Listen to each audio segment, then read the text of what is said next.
بسم اللہ الرحمن الرحیم۔ بخاری شریف کی حدیث نمبر 502۔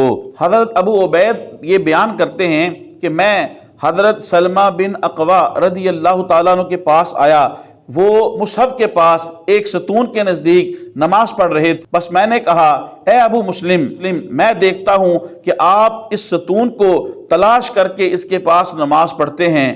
انہوں نے کہا کہ میں نے نبی صلی اللہ علیہ وسلم کو قصد کر کے اس ستون کے پاس نماز پڑھتے ہوئے دیکھا ہے۔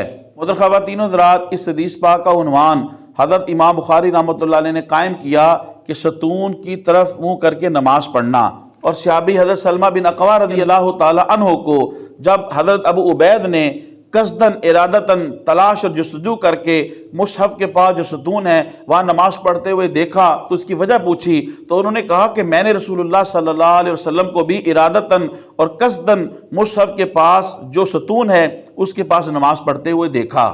شیخ الحدیث علامہ غلام رسول سعیدی صاحب رحمۃ اللہ علیہ لکھتے ہیں، المصحف یہ وہ جگہ ہے کہ ایک ستون کے پاس ایک صندوق تھا، اس صندوق کے اندر مصحف تھا، یعنی قرآن پاک تھا، اس کے قریب پیارے نبی صلی اللہ علیہ وسلم آپ نماز ادا فرمایا کرتے تھے۔ اس حدیث پاک سے ایک تو یہ ثابت ہوا کہ صحابہ کرام ان جگہوں کو تلاش کر کے قصداً ارادتاً وہاں پہ نماز پڑھتے تھے جہاں پہ پیارے نبی صلی اللہ علیہ وسلم نے نماز ادا فرمائی۔